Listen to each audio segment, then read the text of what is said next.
বন্ধু বান্ধৱীসকল আগৰ হিতানত সোধা আপোনালোকক প্ৰশ্নটো আছিল কাৰেংঘৰ আৰু তলাতল ঘৰ কোনজন আহোম স্বৰ্গদেৱে নিৰ্মাণ কৰাইছিল এই প্ৰশ্নটো শুদ্ধ উত্তৰটো হ'ল স্বৰ্গদেউ ৰাজেশ্বৰ সিংহই এই প্ৰশ্নটো শুদ্ধ উত্তৰটো মাত্ৰ 4 জনে দিব পাৰিছে তেওঁলোকৰ নাম হ'ল আলিমুলি আছাম কৃষ্ণ শইকীয়া দিলৱাৰ হুছেইন আৰু শিখা তালুকদাৰ আপোনালোকে শুদ্ধ উত্তৰটো কমেন্ট কৰি জনোৱাৰ বাবে বহুত বহুত ধন্যবাদ বন্ধু বান্ধৱীসকল এই ভিডিঅ'টোত আপোনালোকৰ বাবে 10টা আশ্চৰ্যজনক গুৰুত্বপূৰ্ণ প্ৰশ্নৰ উত্তৰ আগবঢ়াইছো আৰু প্ৰত্যেকটো প্ৰশ্নৰ উত্তৰ দিবলৈ আপোনালোকৰ হাতত থাকিব 5 ছেকেণ্ডকৈ উত্তৰ দিবলৈ যদি 5 ছেকেণ্ডতকৈ অধিক সময়ৰ প্ৰয়োজন হয় তেন্তে ভিডিঅ'টো পজ কৰি ল'ব আৰু ভিডিঅ'টো শেষত আপোনালোকৰ বাবে এটা প্ৰশ্ন আগবঢ়াইছো এই প্ৰশ্নটো শুদ্ধ উত্তৰটো আপোনালোকে কমেন্ট কৰি জনাব আমি অহাদিনা শুদ্ধ উত্তৰ দিয়া প্ৰথম 10 গৰাকীৰ নাম উল্লেখ কৰিম আহকচোন পলমকৈ ভিডিঅ'টো আৰম্ভ কৰো প্ৰথম প্ৰশ্নটো হ'ল কোনজনী চৰাইৰ দাম ৭৫ লাখ টকা আপুনি জানেনে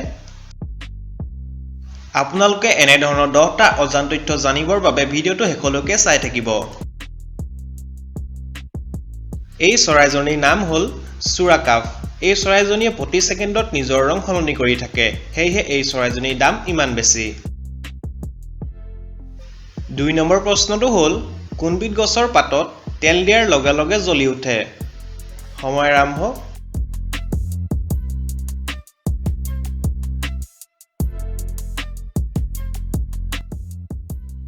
এই গছবিধৰ নাম হ'ল পাণ্ডাভাৰাবতী এই গছবিধৰ পাতত তেল দিয়াৰ লগে লগে জ্বলি উঠে 3 নম্বৰ প্ৰশ্নটো হ'ল কিহৰ মাংস একেৰাহে কেইবাদিনো খালে মানুহৰ মৃত্যু হ'ব পাৰে সময় আৰম্ভ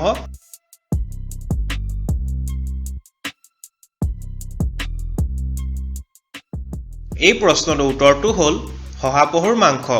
কাৰণ শহাপহুত যথেষ্ট পৰিমাণে প্ৰটিন থাকে হেইহে প্ৰটিন প্ৰয়োজন হৈ মানুহৰ মৃত্যু পৰ্যন্ত হ'ব পাৰে 4 নম্বৰ প্ৰশ্নটো হ'ল পৃথিৱীৰ সকলোতকৈ সুখী প্ৰাণীবিধৰ নাম কি আপুনি জানেনে আপোনালোকৰ প্ৰশ্নকেইটা যদি ভাল লাগিছে তেন্তে ভিডিঅ'টো লাইক এটা কৰিবলৈ নাপাহৰিব এই প্ৰশ্নটোৰ উত্তৰটো হ'ল পৃথিৱীৰ সকলোতকৈ সুখী প্ৰাণীবিধৰ নাম হ'ল কুকা কাৰণ সকলো সময়তে এই প্ৰাণীবিধে আনন্দ মনেৰে থাকে 5 নম্বৰ প্ৰশ্নটো হ'ল অসমীয়া বিহু নৃত্যক প্ৰথমে কোনে ৰাজহুৱা মঞ্চত অৱতীৰ্ণ কৰাইছিল সময় আৰম্ভ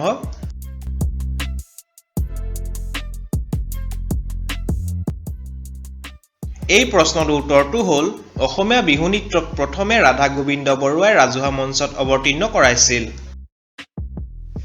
6 নম্বৰ প্ৰশ্ন 18 শতিকাত লণ্ডন ইউনিভাৰ্চিটিত নামভৰ্তিৰ বাবে লগত কি জীৱ লৈ যাব লগা হৈছিল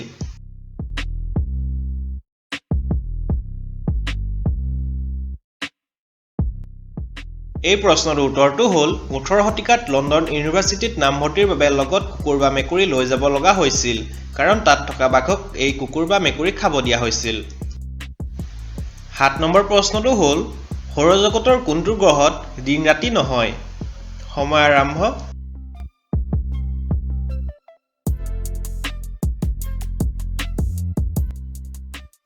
এই প্ৰশ্নটোৰ উত্তৰটো হ'ল সৌৰজগতৰ বুধ আৰু শুক্ৰ গ্ৰহত দিন ৰাতি নহয় 8 নম্বৰ প্ৰশ্নটো হ'ল তাঁতৰ শালত বৈ উলিওৱা অসমৰ প্ৰতীক কি সময় আৰম্ভ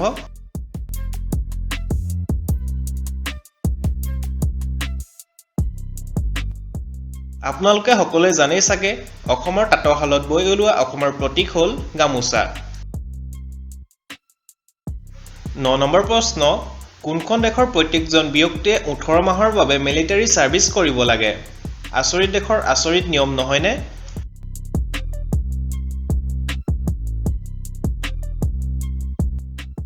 এই দেশখনৰ নাম হ'ল দক্ষিণ কোৰিয়া এইখন দেশৰ প্ৰত্যেকজন ব্যক্তিয়ে 18 পৰা 28 বছৰৰ ভিতৰত 18 মাহ মিলিটাৰী সাৰ্ভিস কৰিব লাগে 10 নম্বৰ আৰু অন্তিম প্ৰশ্নটো হ'ল মাঘৰ বিহুৰ মুখ্য আকৰ্ষণটো কি আপুনি জানেনে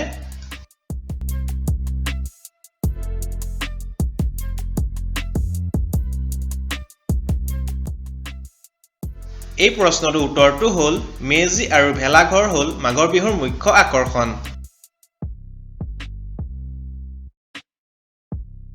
বন্ধু বান্ধৱীসকল আপোনালোকৰ বাবে এইটো প্ৰশ্ন মাঘৰ বিহুত নৰাৰে বনোৱা ঘৰটোৰ নাম কি এই প্ৰশ্নটোৰ শুদ্ধ উত্তৰটো আপোনালোকে কমেন্ট কৰি জনাব আমি অহাইদিনৰ শুদ্ধ উত্তৰ দিয়া প্ৰথম 10 গৰাকী নাম উল্লেখ কৰিম মোৰ এই প্ৰশ্নকেইটা চাই যদি আপোনালোকৰ ভাল লাগিলে তেন্তে ভিডিঅটো লাইক কমেন্ট শেয়াৰ কৰিব আৰু আপুনি যদি মোৰ চেনেললৈ প্ৰথম আহিছে তেন্তে এনে ধৰণৰ প্ৰশ্ন উত্তৰ পাই থাকিবৰ বাবে মোৰ চেনেলটো সাবস্ক্ৰাইব কৰি ল'বলৈ প্লিজ নাপাহৰিব